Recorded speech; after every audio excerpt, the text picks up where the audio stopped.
Hey everyone, welcome to Bird's Eye View. We had our very first live show in Indiana this past week, which we're going to share with you. It was great.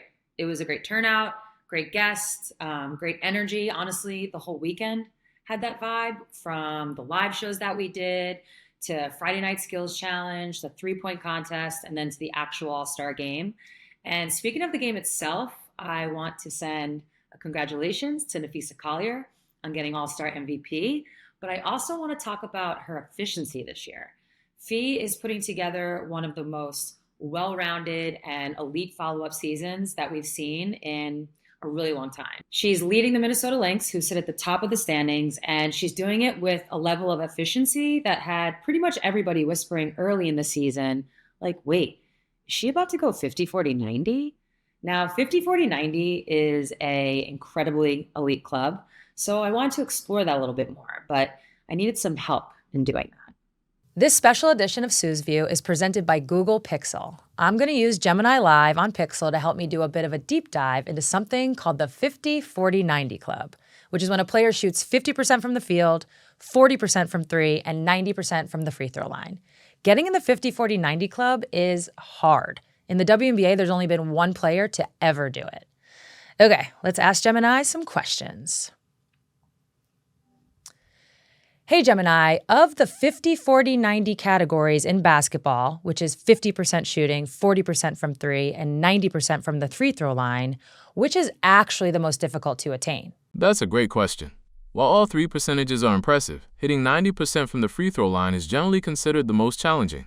Free throws are unguarded shots, but the pressure of consistency at that higher percentage is immense. What do you think makes it so tough? Honestly, I think you nailed it. It's how much you have to focus. But now I'm curious, what type of player typically does this? Is it guards? Is it forwards? Is it centers? You'll often see guards and forwards achieve the 50-40-90 club. Their game relies on a mix of driving, creating their own shots, and perimeter shooting. So efficiency in all those areas is key. Centers, on the other hand, typically focus on rebounding and scoring closer to the basket, so their shooting stats might look a little different. Do you have a favorite player who fits this description? I do. Have you ever heard of Sue Bird? Sue Bird is a legend. She's a fantastic example of a guard with incredible shooting skills. Did you know she's a 4-time WNBA champion and holds the record for most assists in league history? I actually did. But I have a question. I have another question for you. So since this club is so hard to get to, if it was only 2 of these categories, which 2 would have the biggest club? If we're talking about the biggest club with just 2 categories, it would definitely be players who get 50% shooting and 90% from the free throw line. Those are still incredibly impressive stats, and you'd find more players achieving that combo than the full 50-40-90. Okay, that makes sense. Let's switch to defense. If there was a 50-40-90 club to show defensive prowess, how would we do that? That's a fun idea for a defensive 50-40-90 club. We could look at steals, blocks, and maybe defensive rebounds. What specific stats would you like to use? No, I actually think that's a great idea. What numbers would we have to go with, though? We could set the bar pretty high to make it exclusive, like 2 steals, 1.5 blocks, and 8 defensive rebounds per game. That would highlight players who are truly elite on the defensive end. Okay, are any WNBA players currently hitting those numbers? That's a tough combination. Based on current stats, no WNBA players are hitting those exact numbers, but a few are coming close in certain categories. Oh, looks like they got to get their defense up. All right, thanks, Gemini. I appreciate it. You're welcome. It's been fun talking hoops with you. Thank you. Okay, now that that's all cleared up, let's get to the interview with Kayla and to our live show.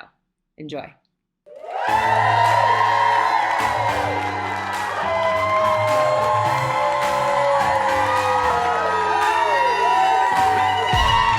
Hey, guys. Thank you for coming. So excited to be here. Before we get started, a big thank you to Google Pixel. They're helping make today happen. They're the official fan phone of the WNBA, as we know. So shout out to them. I'm just gonna get right into it. I'm so excited to be here. This is my first solo show.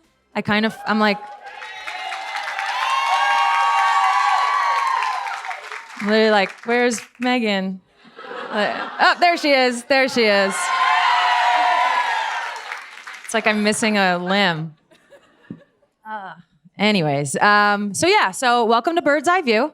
Like I said, really excited to be here. We have a great guest for you, great conversation. I always start the pod with something called Sue's view. So I'm going to do that today, but I'm going to do it a little different. You guys all had the opportunity to put some questions in here. So let's see what you got for me. Okay. I'll start easy. What is your favorite part of being Sue Bird? You know? Interesting question. This is really my answer. I love that my name is like one word. Like I'm not Sue. Yeah, I'm Sue to some. Some call me Birdie. But normally it's just like, hey, Sue Bird. What's up, Sue Bird? Even my friends. Hey, did anyone talk to Sue Bird today? It's perfect. So I really enjoy that about my name. Okay, best starting lineup. Best starting lineup for All-Stars all time. You know, I just said this recently on A Touch More, I believe. And my rookie year, I was voted as a starter. We're like lacing them up, getting ready. All of a sudden, I'm in this huddle, like about to walk on the court, you know, with the starters. And it's like Lisa Leslie, Cheryl Swoops, Tina Thompson, Tisha Penichero. And then I was like, and me? What? I'm 21. And I'm like, this is my life. And it's a pretty good starting five. I think we could take a lot of teams. Okay, let me see. What was your go-to pregame hype song? Big rap fan, big hip hop fan. I did a lot of Jay-Z. So really, the Black Album's probably the one that stands out the most. Best travel destination, getting a little off topic here. I do like Mexico. That's right, you know, from Seattle, quick little bop down, so that's a good one. Who's Maddie Hummel? Hi, Maddie. My favorite color is blue. Thanks for coming, Maddie. Okay. This is actually a good one. Who was the toughest defender you faced and why? Okay, it's a good one because our guest today is an incredibly difficult person to play against. So that is one of the answers. But the answer, I think, is Elena Beard, and I'll tell you why. So smart. She had really long arms, and it gave her, it's like serious, and it gave her like obviously extra length, but it gave her the ability to keep distance while also, you always felt her, you know? So she was always there, even though she could keep the distance. So even if you thought you got by her, there was still that space for her. Yeah, Elena Beard for sure. Okay, we'll do one more. And I saw this one, and I've been avoiding it, and I've been thinking over here, should I do this to myself? I am usually the one doing the bench start cuts on A Touch More, and I'm usually the one trying to burn people. And I think I'm about to get up in flames right here. Bench start cut. Oh my God. UConn championship #1, Seattle championship #1, or gold medal #1. What? Those are yours? I can see it. They got very excited the second. God.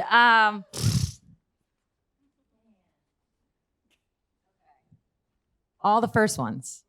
That's where we're going here? Wow. Tough. I'm gonna get murdered for this. I'm gonna go Seattle championship #1. I'm gonna start. I'm going to bench gold medal #1, and I'm gonna cut the UConn one. What? No, I changed my mind. I'm gonna start Seattle, I'm gonna bench UConn, and I'm gonna cut the gold medal, and I'll tell you why. I didn't really play. I do have the medal, but I didn't really play. That was amazing. Thank you guys for all your questions. So without further ado, I'm gonna give my intro to our guest because I want to get her out here. My next guest is making history this season. She's not just having a breakout year. She's doing it as the very first All-Star in franchise history for the Golden State Valkyries.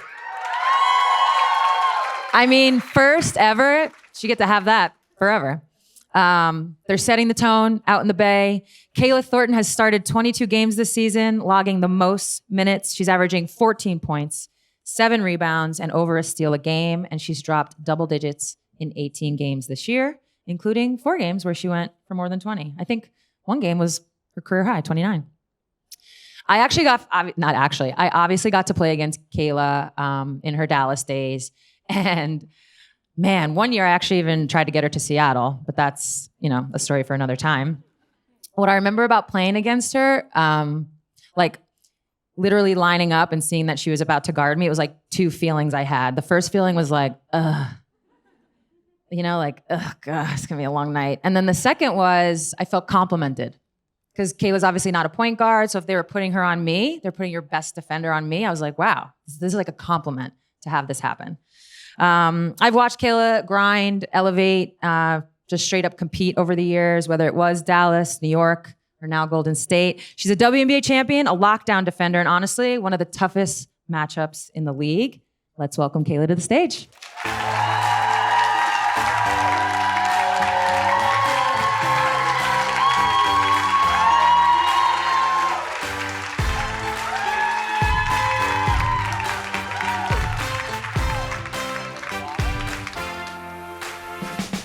Kayla, welcome to the show. Thank you for having me.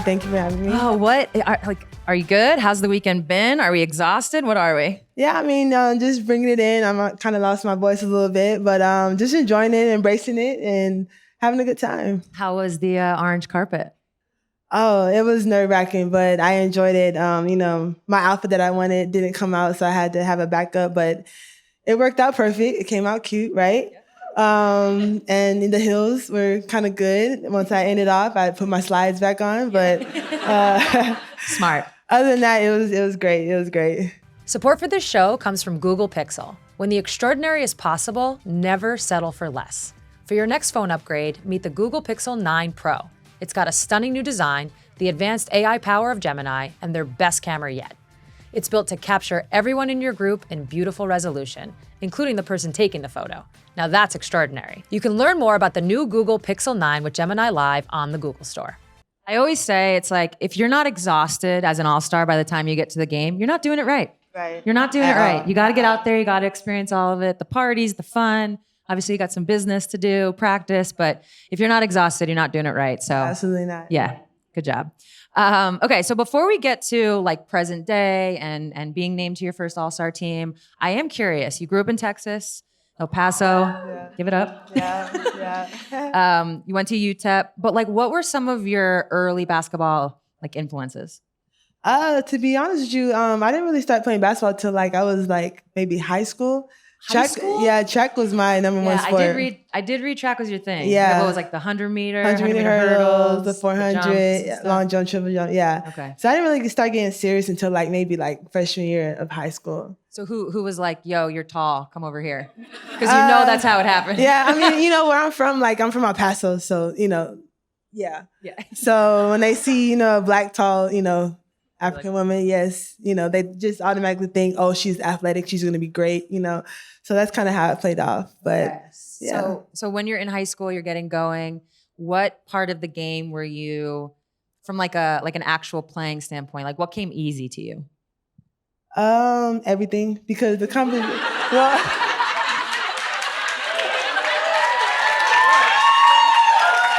Hey, just being honest. I mean, the competition wasn't like that good back then, so I kind of stood out. So I mean, and I wasn't really skilled. I was just very athletic. So my endurance was great because I ran cross country. Mm-hmm. So just rebounding and just taking off and just layups.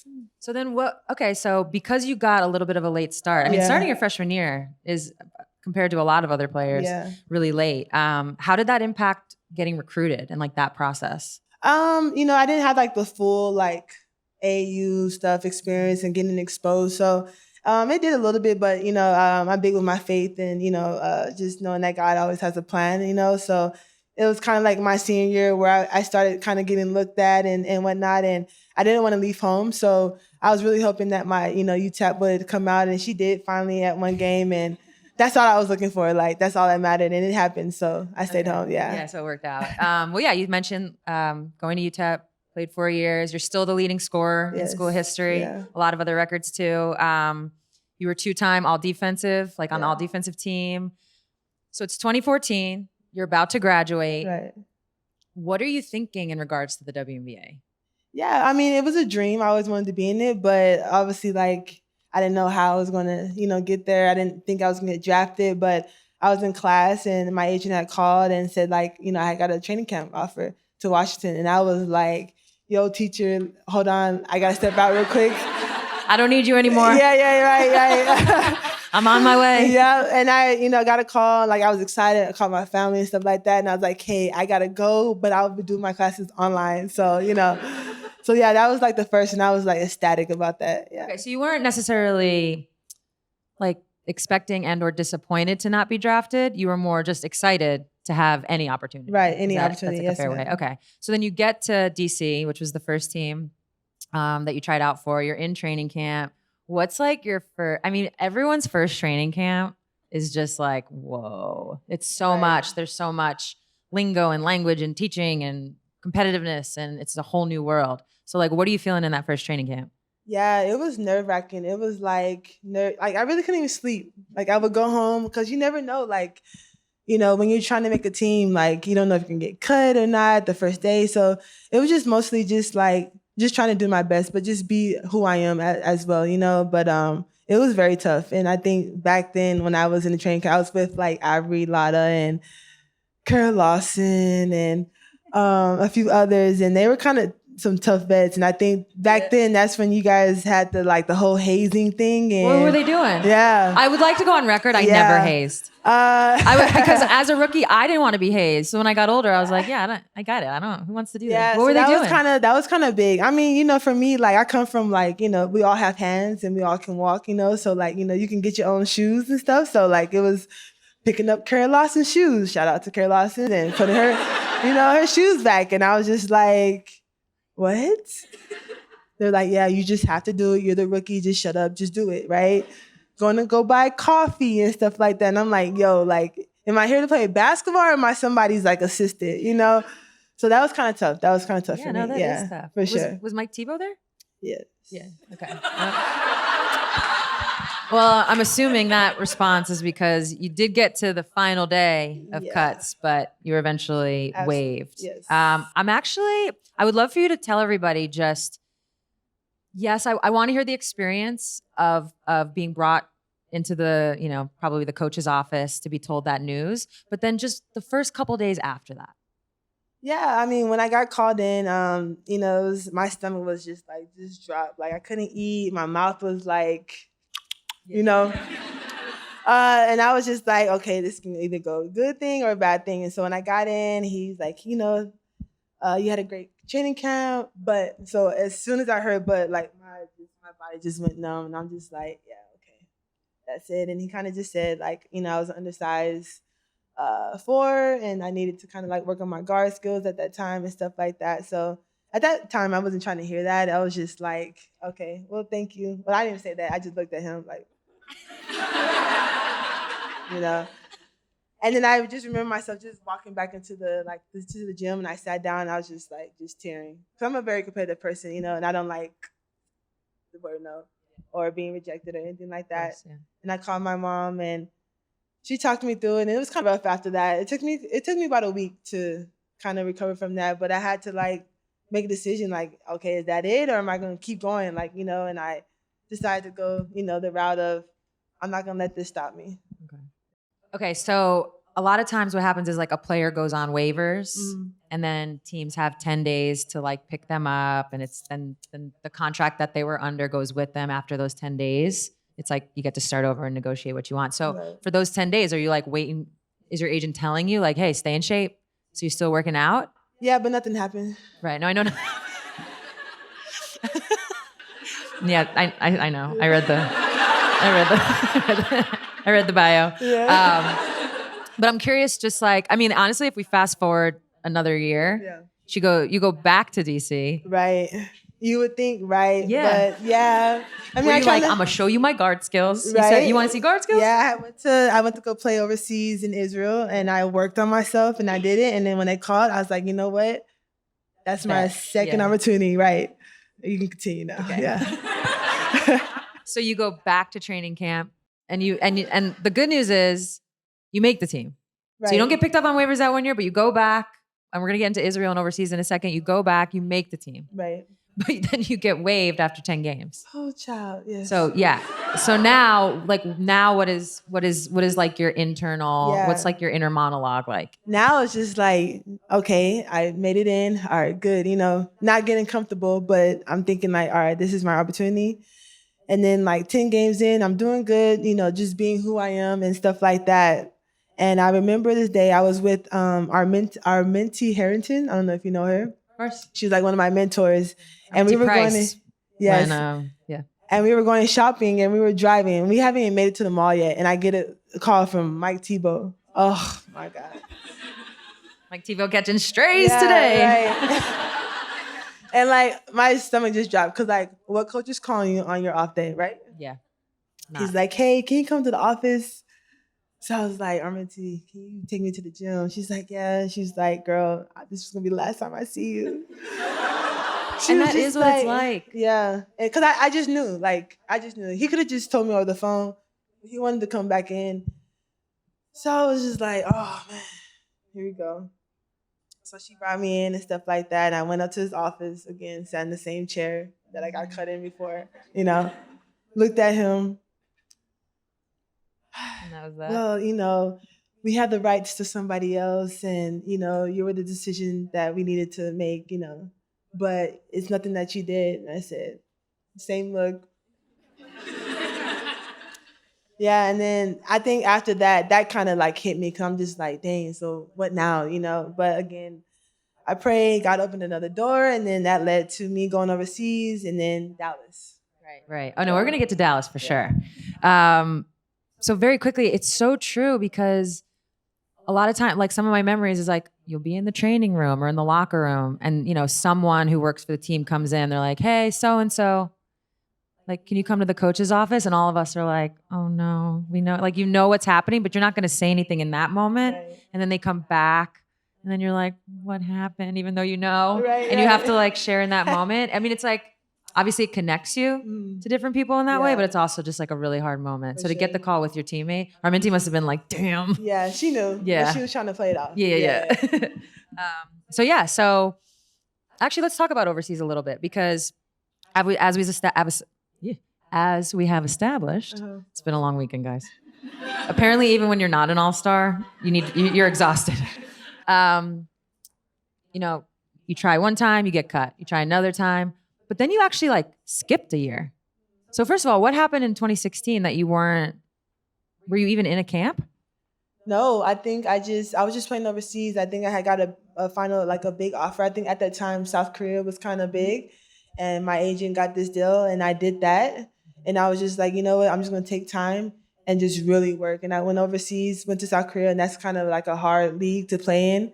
And I excelled in that. And that's kind of when I came back. And I think the Final Four was in Dallas when I got picked up. And they had called me in for like a workout, right? And I was like, all right, cool, you know. And I did a workout with, at the time, Coach Fred Williams and Coach Taj McWilliams. And I did my workout. I didn't know what to expect. So I just came in there. And like at that time, like, you know, I'm still bouncy, but I was bouncy. So I was like hitting the backboard and stuff like that. And like they knew right then, like they had signed me on a contract right there. Yeah. So what did like your overseas experiences in these in-between times, right? Israel, you've played, honestly, I was reading your thing, you played pretty much everywhere. At one point, 4 teams in 3 countries in the same year. Yeah, you were all over the place. So whether it's a specific country or just the overseas experience in general, what did that do for your game? Yeah, I mean, I think it just built my confidence. You know, I went over there, I worked on the things that they told me that I needed to work on, and just playing in a different atmosphere, just playing with different people, culture and stuff like that really helped and just made me just have this fire, you know, and I came back and I used that and, you know, I'm here. Yeah. Here we are. Well, don't get to here we are too fast. We still have a lot more to cover. Sorry. No, I always think overseas, it really is, you're forced to grow Right. in so For many sure. ways. Yeah. As a person, as a player. But I think one of the hardest things that a basketball player can do is go from a 4 to a 3. I really do. I'm off the top. There's like 2 or 3, and now you're on that list, that have like really successfully done it. Swing Cash is the first one that comes to mind. Very similar situation, was a 4 in college and had to become a 3. She was Right. good at the 4, don't get me wrong. And she could play it still, but like really wanted and had to become a 3. And I saw her go through that process. What was that process like for you? Because it's hard. Yeah, I mean it's tough, like, transitioning from like sending an on-ball screen and you expecting the ball instead of having to give the ball. So it took a lot. It took a lot of me, like my dribbles, my handles and stuff like that, working on that and just being comfortable coming off screens. And I'm still working on it now. Like, our game is not finished. You're still a lot more growing. But it was difficult because I had to kind of change my mindset of like, okay, now I have to do for others now. Now I'm not the only one receiving. So that took some time. And then also, the defensive part, like that was okay because I could guard 1 through 5, but just understanding and being comfortable with pressure and stuff. So Which is harder, being a guard or a post? I would say being a guard. Definitely. A guard. Definitely. Because you just said it. I'm actually half kidding, but you just said it. You're playing your game, but you're also like have to be very aware of Right. others. Yes. Not that post players aren't. Of course they are. I'm not Yeah. trying to. Not It's not really, that big of a but delta, yeah. but yeah, there's a different mindset that comes with Right. it. Support for this show comes from Google Pixel. It's 2025. You don't need to settle for just any old smartphone. You can have a smarter phone, like the Google Pixel 9 Pro. Pixel 9 Pro comes with Gemini, your built-in AI assistant that helps you supercharge your ideas. And now with Gemini Live, you can have an actual conversation with Gemini. So the next time you want to brainstorm party ideas, uncover interesting fun facts, or even get quizzed on basketball trivia, you can ask Gemini. And it features Pixel's best camera yet, built to capture everyone in beautiful resolution. It has a pro triple rear camera, super res zoom, now available for video, and their Add Me feature, which gets your entire group in the pics, including the person taking the photo. All that adds up, so you'll never have to miss a shot and never have to settle for less than extraordinary. Meet Pixel 9 Pro. With a stunning new design, the advanced AI power of Gemini, and their best camera yet, now we're talking. You can learn more about the new Google Pixel 9 with Gemini Live on the Google Store. All right, so we've now arrived at the Dallas years. We're officially here. We're there. So you sign a contract, but you still have to make the team. Exactly. Yeah. So what, kind of a two-parter, like what do you think you learned from your DC experiences, especially the year you made the team, whether it's from coaches or players or just the experience itself that helped you? And then how were you able, like what made this stick? Yeah.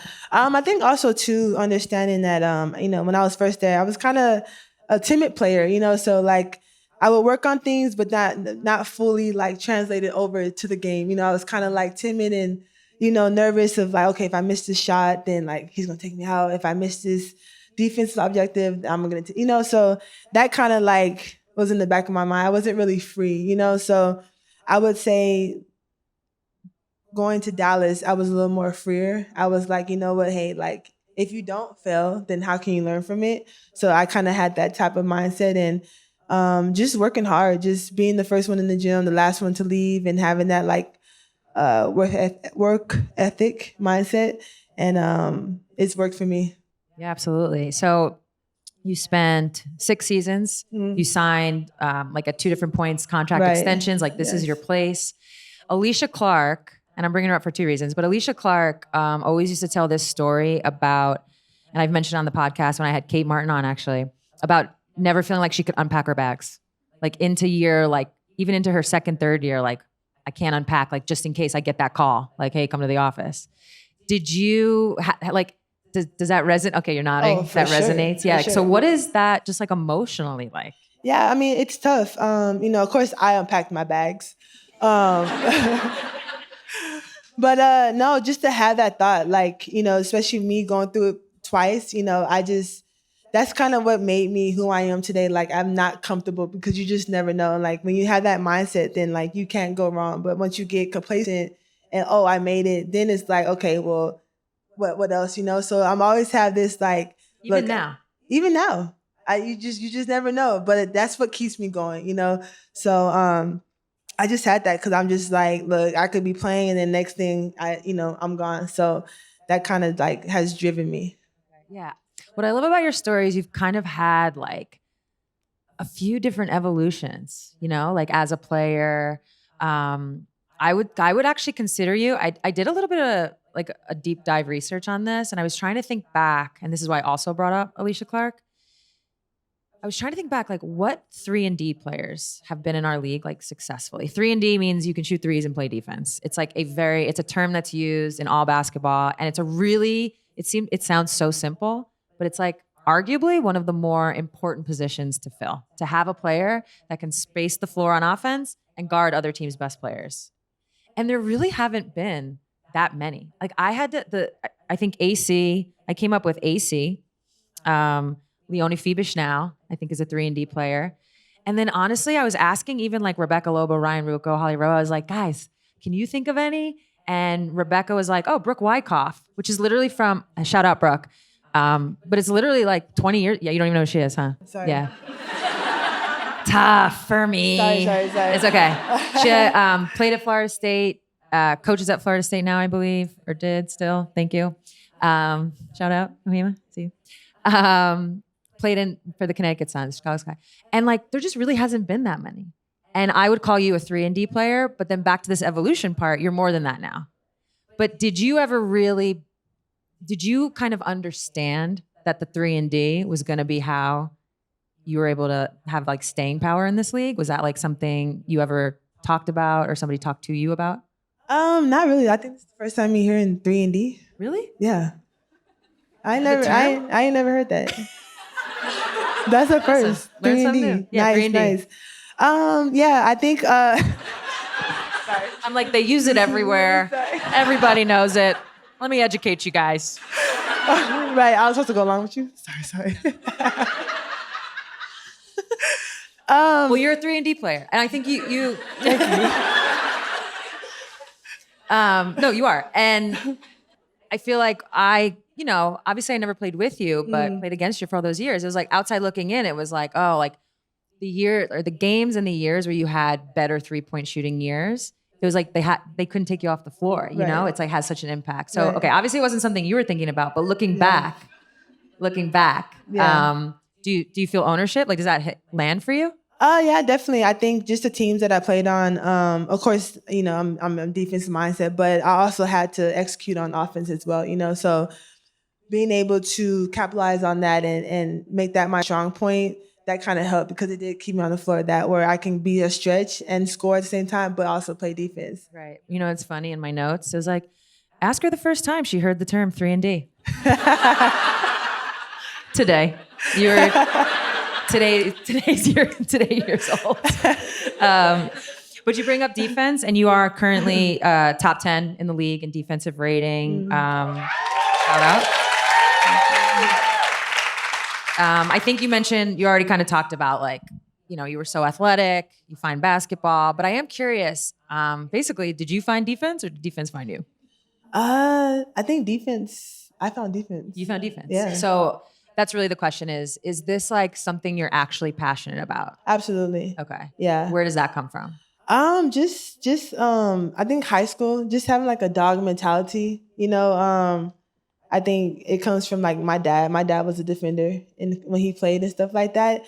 And just that, like, I don't know, I just take pride in it. I don't know where it comes from, but it's just, I think that's one of my strong suits, and I've learned to understand that, especially in college.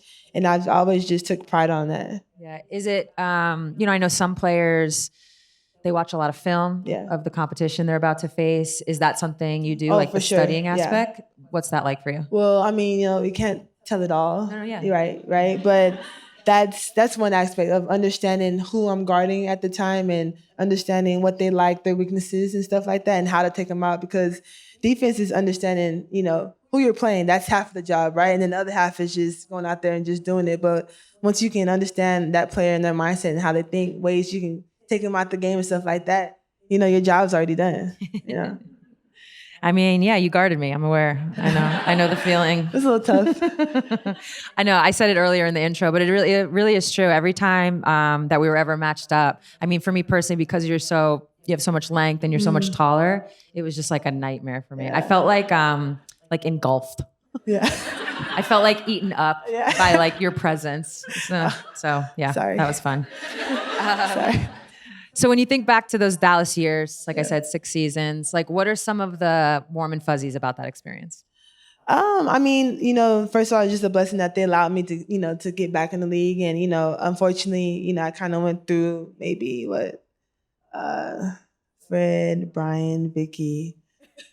Yeah, 3 coaches within my span there. So it was kind of like learning a new system, learning, new teammates and stuff like that. So it was just kind of like just a roller coaster, going up and down. And then I think the bubble, that was like not the best experience, but it taught me a lot though. It taught me a lot. It made me, because it's almost like switching teams when you get a new coach, learning a whole new system and stuff like that. And so it was a lot.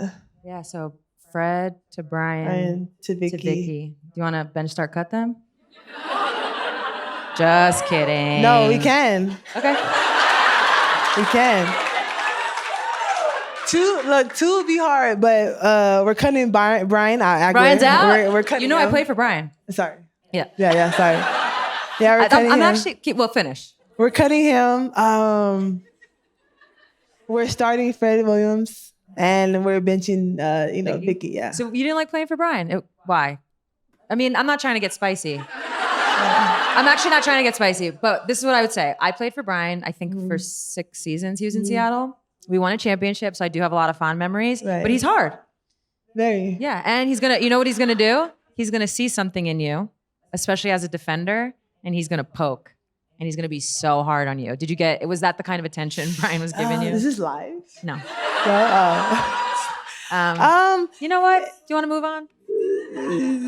Yeah. We'll move on. Okay. So in 2023, you're getting ready. When do you get the call that there's been a 3-team trade and you are now a player for the New York Liberty? Yeah. That's crazy. I was in Australia playing for Coach Sherrill. Okay. That was Sandy Brandella's assistant. Yep. And we had practice, and we were about to end practice, and I go to my phone, and the time difference in Australia is different. So I'm just like, I look at my phone. Normally I don't have people texting me or my phone. And I'm just like, dang, what is going on? And they're like, Kayla, are you excited? And I'm just like, no, mate, I'm not. What is there to be excited about? You didn't hear, you're going to be playing with Sandy. And I'm just like, huh?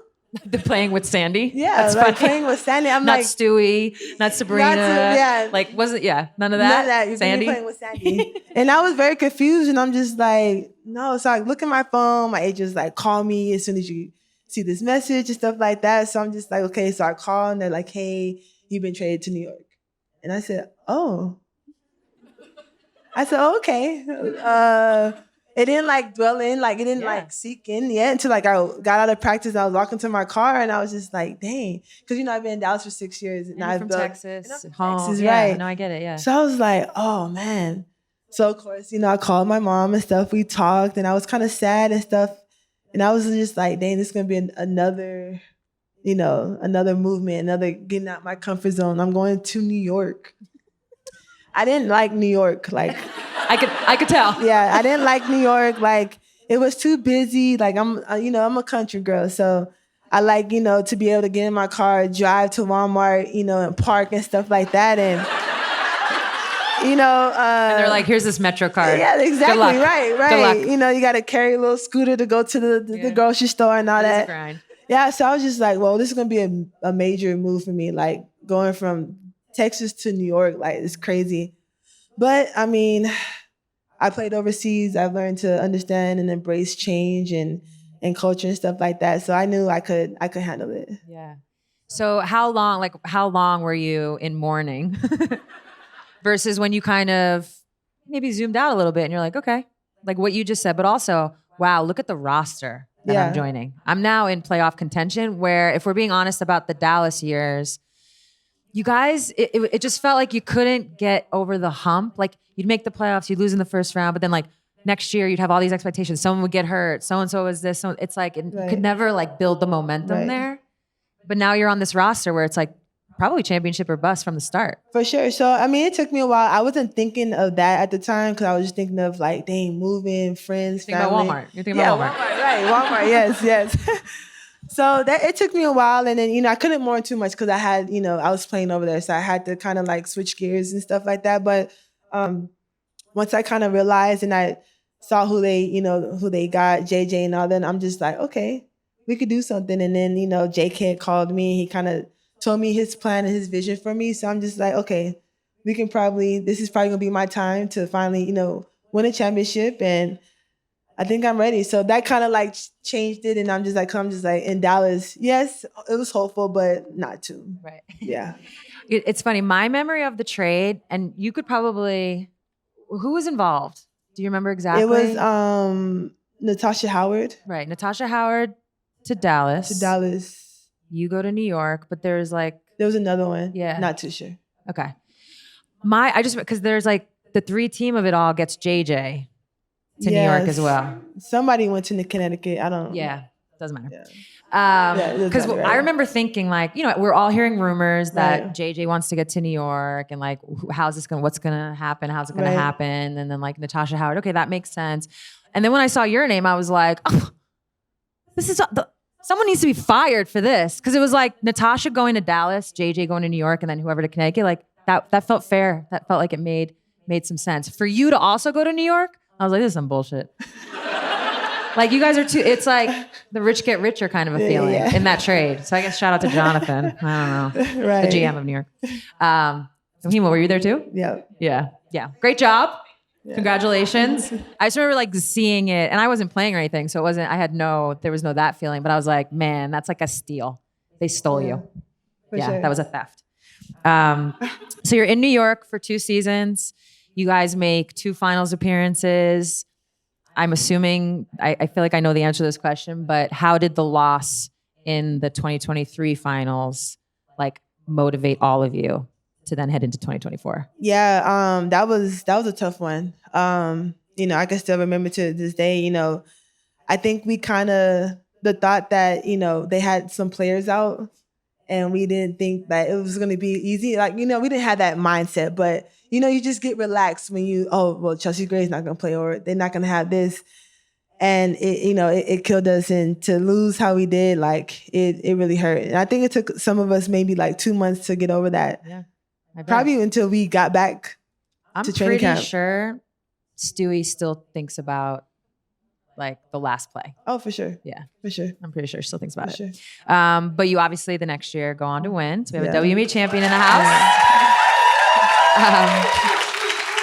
When you look back on those 2 years, I mean, they just happened. Yeah. When you look back on those 2 years, like what impact did it have on you? And what do you think you took with you from New York to Golden State? Yeah, just playing with the stars that I had, and it was a great team. Like, I think that was probably like the best moments I've had, the environment, the girls, the city, the best time I had in my life. There was ups and downs, what I'm saying? But it was a team that understood the goal that we wanted. You have so many powerful players and how you're going to put them together. And I think we did a good job. Our main thing was being selfless, and understanding the main goal and understanding your role in a part of winning the championship. And I think once we grasped that, like we kind of just skyrocketed, And I think the thing I took from that is understanding your role and being selfless and understanding that it's not about you. It's about the bigger picture. All right, I'm going to circle back real fast. I want to go back to the 2024 finals for a second because I missed one of my notes, which is in the final series, obviously one of the best final series of all time, went to 5 games. Yeah. In the first 4 games, you only averaged 9 minutes. Yeah. And then in game 5, you played 20. Yeah. How did you stay ready for that? Yeah. I think last year was always, I had this mindset of like, just stay ready. You never know when your opportunity is going to come. The season was up. There was times where I started, there was times where I didn't, and it was just up and down. And I kind of didn't let that, get to me. It was, some people struggle with that mentally and stuff like that. But for me, I had like a very like supportive crew that, kept me level-headed and stuff like that. And, the playoffs didn't see too much minutes and stuff like that. And that's okay, because it wasn't about me. It's about the team, right? So game 5, I'm like, like if I play 8 minutes, 9 minutes, oh well, but I just want to win. But then, when I got my chance and went out there, I was like, hey, this is it. Like, this is it. So kind of like show, okay, well, you should have been, playing me more. And that was kind of just my mindset. Man, you're pretty mentally tough. Yeah. Not everybody would be able to do that. Yeah. Which, no surprise, the next thing I want to say is in 2024, you provided a lot of grit to that team. You hit a career high 45 threes. But we all know how the expansion draft works. Yeah. Tough. Did you have any idea going in if you were going to be protected or not? I wasn't even thinking about that. I just thought, You're just like unfazed by it all? Yeah, no, I mean, I was thinking like, we just won, you know what I'm saying? Like, I had a big impact, I'm not going nowhere. Yeah. I'm safe. I'm safe. Yeah. My bags are unpacked. Yeah. I got a little cart. The house is still there. Still got my stuff in. Yeah. So you're just not thinking it. So, all right. I imagine then, well, who calls you first of all? Like your agent, or does the team call you direct? I had a conversation with Ohima because Okay. we had a connection. Yeah. Okay. So, that's right. From New York City. So in that moment, Mm-hmm. what are you feeling? Like, hi, I'm Ohima, and you're now a Golden State Valkyrie. Yeah. She called me when I was in Turkey, when I was in Mersin, and she had a conversation with me. And when I seen her call me, because I was just, I haven't heard from Ohima in years, She must be called to say congrats. Right. At this time of hour, right? When she called, I was just like, oh, okay.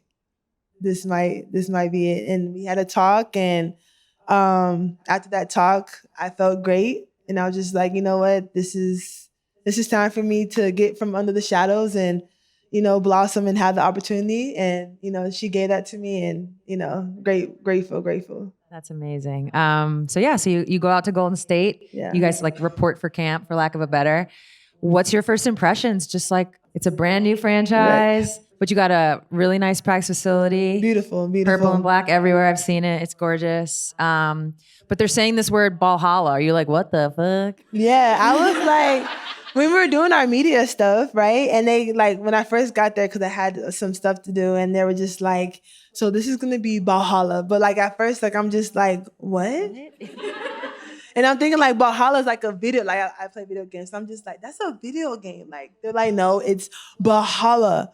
And I was pronouncing it wrong. They're like, no, Valhalla. And I was just like, okay, all right, you guys got it. But I didn't know what it was. That was like, that threw me off guard. Yeah, I actually love it. It took me a second too. Yeah. I was saying like Valhalla for a while. It took me a second too, but I really I feel like it's one of those things that in 5 years, it's going to be part of like the normal vernacular, like around the team and stuff.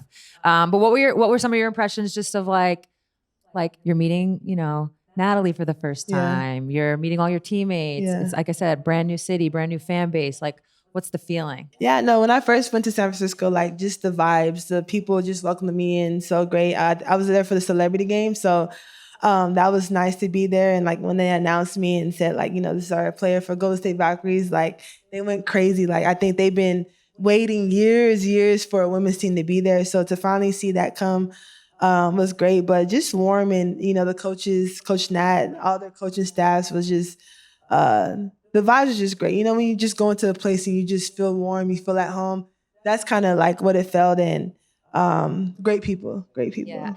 I'm always so curious about like how coaches go about their messaging. Because I think that's speaking of Brian Agler, there was actually one year where, is this live? But there was actually one year where he kept talking to us about winning a championship. But like, I was looking around and I was like, I don't think we got it. Yeah. This is not the year. And it was a year where I don't even know if we made the playoffs, or we like scratched and clawed and barely made it. And because that didn't connect, we couldn't you couldn't react to it on the Right. court. You couldn't play to that. So I'm just Right. always curious.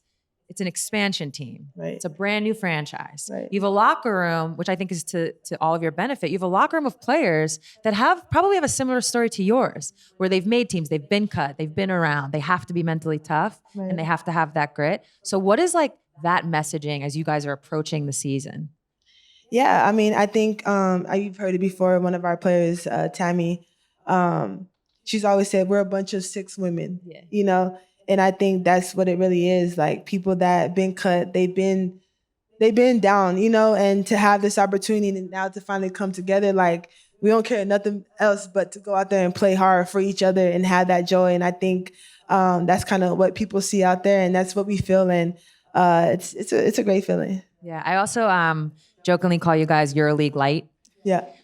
No, partially because Right. partially because you have a lot of European players, Sure. but also the more so, and I explained this on the pod once, is when you play in EuroLeague or really overseas. I'm sure I can only imagine South Korea, where is it just like getting beat up every game? For sure. Yeah, it's so they play very aggressive. But a lot of EuroLeague teams, the ones, it's not like, everyone hears of the Russian teams that we all played on and they were crazy talented and star-studded. But we would go to Košice, Slovakia, and they might have 1, maybe 2 WNBA players, but not all-star level, and it would be the hardest game because they fight and they claw and they don't give up. So I always call you guys EuroLeague light for that reason. Like even the last couple games heading into the All-Star game, you guys, you go down, you come back. It's a close game. And then, you're down like 10 with 2 minutes and somehow you find a way to make it like a 1-possession game. You guys never quit. Right. So it really is a testament, I think, to all of your journeys. But then I would assume has a lot to do with Coach Nat, as you For like to sure. say. Yes. So what's it like playing for her? It's amazing. She's a coach that I think for the first time gave us all this space of just having confidence, like the ultimate confidence, and just going out there and just being ourselves, to the max and just staying true to who we are. And I think she's made that known. And I think all our coaches give us that. And I think that plays a big part of when you go out there, you don't have to worry about, she's going to do this. It's none of that. And I think that's kind of why we are where we are. Support for this show comes from Google Pixel. When it comes to upgrading your smartphone, you could settle for the same old, or you could reach for the extraordinary and try a Google Pixel 9 Pro. Pixel 9 Pro comes with Gemini, your built-in AI assistant that helps you supercharge your ideas. And now with Gemini Live, you can have an actual conversation with Gemini. So the next time you want travel itinerary suggestions, need help phrasing a message, or you just want to know when the next game is on, you can ask Gemini. It also features Pixel's best camera yet. You know those moments where you want to take a group photo, but you can't decide who'll be the photographer? Well, with their Add Me feature, you no longer need to worry about that. It's a camera built to capture everyone in beautiful resolution, including the person taking the photo. Meet Pixel 9 Pro. With a stunning new design, the advanced AI power of Gemini, and their best camera yet, now we're talking. You can learn more about the new Google Pixel 9 with Gemini Live on the Google Store. Support for Bird's Eye View comes from Etsy.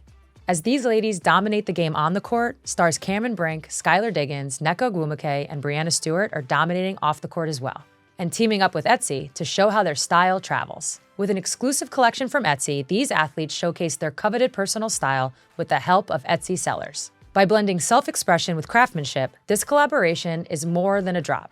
It's a celebration of the shared spirit of grit, originality, and heart that drives both athletes and makers to create something truly special. The 4-piece Icon collection includes a 2-piece clothing set by Skylar Diggins and Etsy seller Mary Lowe of By Mary Lowe, metal statement earrings by Nneka Ogwumike and Etsy seller Deja Sparks of Deja Sparks Jewelry, a New York City-inspired charm necklace by Brianna Stewart and Etsy seller Hadley Staub of From Hadley, and press-on nails by Cameron Brink and Etsy seller Haley Tripp of Bling It On Nails. Plus, each athlete has also curated a selection of more style finds on Etsy, offering a deeper look into their off-court aesthetics and creative inspirations. Shop the full collection and curated edits exclusively at etsy.com/the Icon Collection. You guys are leading the league in field goal defense, and you're 4th in defensive rating as a team. So what is the focus? How are you guys getting that done defensively? We're just being killers. Okay. Yeah. That's it? That's it. Yeah. You don't want to give us any more, huh? Not Can't too give away much. your We gotta secrets. finish the season. Yeah. Fair, Yeah. fair. So you're this year averaging career highs in points and rebounds with 14 and 7. And you've given a lot of love to Sydney Parsons, player development coach. Yes. So what has she been doing to help you the most? Yeah, I mean, she hasn't fixed too much, but she's fixed the main things that I needed. Just the eye that she has for my shot, the mechanics and stuff, the breathing and stuff like that nobody's really took the time and really helped me with. And I think that's played a big part of breathing in basketball and just relaxing, and it's kind of helped me with my attitude and frustration on the court and understanding like, I can't get like that because that kind of feeds off to my teammates and stuff like that. So she's played a big part of why I'm an all-star. So, yeah, absolutely. You know what? You know what's been really cool as I've had more of these conversations with players, sometimes it's like during the interview, sometimes it's off camera before we start. A lot of players are starting to credit their player development coach. I mean, you have to. Yeah. You gotta you got to give them love, but Right. I'm like, we didn't have them. Yeah. Oh. It was that burn of the day. We didn't have we had, there was a couple years, I'll take you back to, there was a couple years where we only had 2 assistant coaches. Right. So we had a head coach, 2 assistants. Then they finally gave us the third one back. So you had a coaching staff of 4 and interns that would rebound for you. Yeah. And so, one coach can only do, or 4 coaches in this case, can only do so much. Right. So to work individually and have somebody who's basically dedicated to sitting down with you, watching film, showing you mechanics, Right. It obviously really helps a lot. And a lot of players are having this. So I think it really is just a glimpse into where the WNBA is going. Right. Absolutely. Yeah. I remember I opened up social media, training camp was starting, and I think it was the Mystics, not to bring up old stuff, but I think it was the Mystics, and they took a staff picture. And I was blown away. There's like 20 people in this picture. Yes. Yeah. Our staff, like I said, it was like 4. Yeah. That's how New York was. Yeah. So it's really just wonderful to hear all these stories. All right, you've already talked about the fan base a little bit, but so what's like, I went to a game, you guys shellacked the Storm. Whoa. Yeah. It was a bad day out for the green and gold. But the game is a vibe. Yes. So what is it like playing in that arena right now? Man, Valhalla is just Valhalla. Valhalling, yeah. It's like electrified. Like I tell people, like you really can't explain it till you go and you experience it. Like it's, I think top tier, on top of New York. Besides, shout out to Ellie. Nobody can write Ellie. But no, it's amazing. I think our first game, that we had against LA, we lost, but they were cheering like we won, and I was just so confused.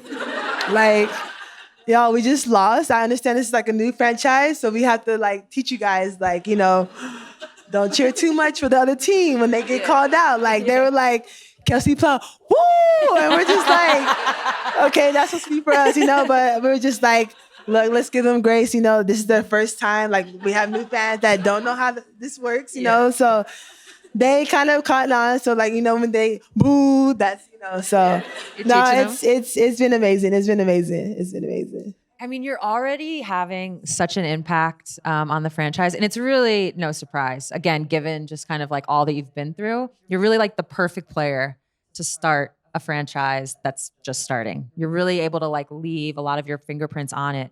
So is that something you think about? Like, do you think about legacy in terms of you're going to be the first to do a lot of things there? Right.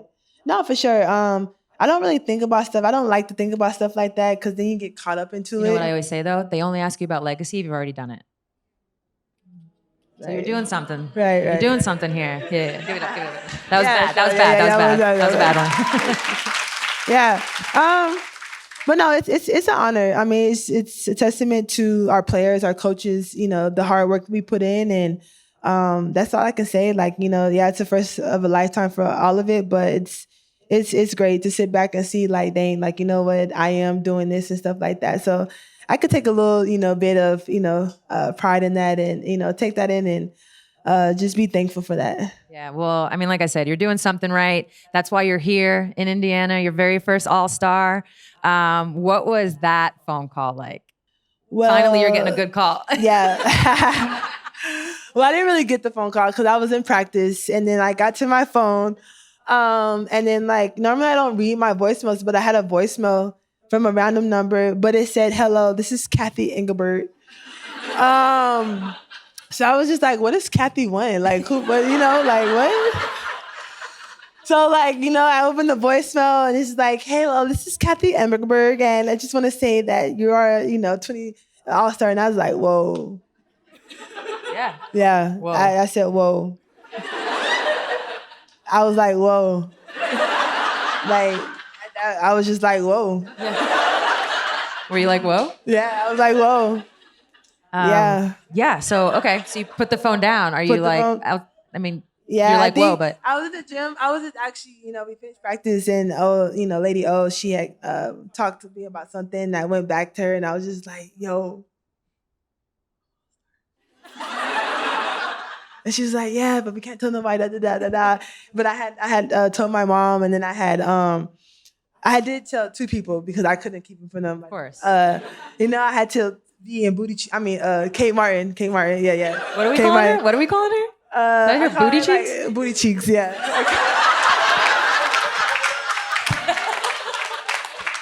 Yeah, sorry. Oh, yeah. man. So I had to do I ask? Yeah, sorry. Dare I ask? Look, sorry, but yeah. So I told them too, but I was happy. I was You got to celebrate with them a little bit? For sure. That's really fun. God. All right. So I really want to ask about the booty cheeks. I'm like, do I even do this? Are you open to what? Why? I don't know why I call her booty cheeks. I think maybe it's like she was dancing one day and like she was really just shaking it. I was like, yeah, booty cheeks, yeah. And ever since then, she's that like, booty cheeks, yeah. Yeah. Oh my God, I love that. Well, you have certainly arrived. Like I said, you're an all-star. It's so amazing. When you think about the actual game, is there anybody that you like haven't played with before that you're excited to play with on your roster? Yeah. Asia Wilson. Oh, Yeah. That'd be fun. Yeah. Actually, all of them, but no, yeah. I know. Yeah, you can have faith. Yeah. Asia Wilson. Yeah, you probably had to guard her quite a bit. Yeah. Yeah. Do you want, how hard is that? She's a tough one. Yeah. There's a lot of tough ones, but she's tough. I know. Well, she's tough. She had like a huge game against you guys the other day, and I watched. Listen, you beat the Storm by 30. It's fine. We can talk about the wins and the losses. You know what I'm saying? No, but I actually only got to catch the last like 2 minutes. But then I was like curious because they were talking about her big game. I was like, let me go see like something. And it was like the very first play of the game. She kind of like did a little jab step vibe and like hit like a pull up. And I was like, uh-oh. Yeah, her wrist was fine. Fine. Fine. Turns out her wrist was fine. Yeah, her wrist was fine. But I remember like, uh-oh, she's such a tough guard.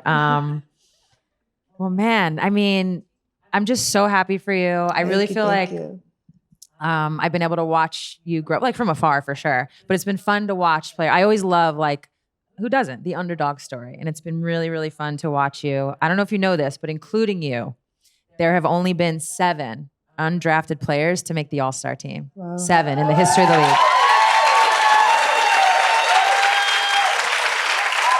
And here are some of the names. Some you'll know for sure. Some I'm curious if you know. Becky Hammon, she's one. Demaya Walker, okay. Erica D'Souza, she's from Brazil. Anna DeForge, Mwadi Mabika, who, by the way, if Mwadi Mabika was playing today, she'd be killing people. I'm telling you, so good. And then Erica Wheeler was the last one in 2019. Who was the All-Star Game MVP. Yeah. So no pressure on that. But how proud does this make you? Like now, especially now we've all talked about, or now everybody knows your journey, undrafted to the face of a franchise, a new franchise, and now an All-Star. Like, do you ever take, I know you're saying you don't really take these minutes, but I have to imagine like that sentence right there gotta make you proud. Yeah, no, for sure. I mean, it's a blessing and, it goes all to God. But it's just, I don't know, sometimes I don't have words for it. I just sit back and I just think like all my hard work that I've put in and now it's kind of coming to pass. I never thought I was going to be an All-Star, really. That was never a goal of mine. But for it to come, I'm like, hey, but it's exciting, and it's crazy to be amongst All-Stars, including yourself and stuff like that, and to experience it. So words can't describe it. Was it hard guarding me at all? You know what? You Like know ever? What? You know what it was, because bit? you're very smart. Yeah. So I think you kind of, I get this a lot. Yeah, I was young, so I was just not really smart at the time. So you kind of You were knew jumpy. yes, you knew what to do. So it was kind of tough. like- Yeah, and outright. But still catch up though. Yeah, I know. I'm like, oh God, nope. Still engulfed over here. Just living in some Jello. Well, Kayla, you are an inspiration for players who have to have like determination, but also this belief in themselves, right? Like that nobody else is giving you. You have to have it because sometimes they don't see it yet. So I just want to thank you so much for coming on. This is such a pleasure. I love getting to know you more. Shout out to Kayla.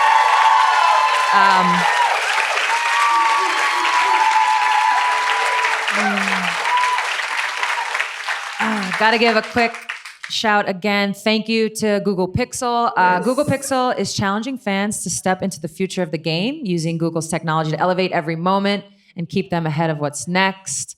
We're going to take a selfie because, if you don't take a selfie, it doesn't happen. All right. You want to do a double selfie? Yeah. Well, at the same Okay, time? fine. We can try it. Okay, I like this. There's like a weird shadow. I need to stand up. I'm gonna go this way.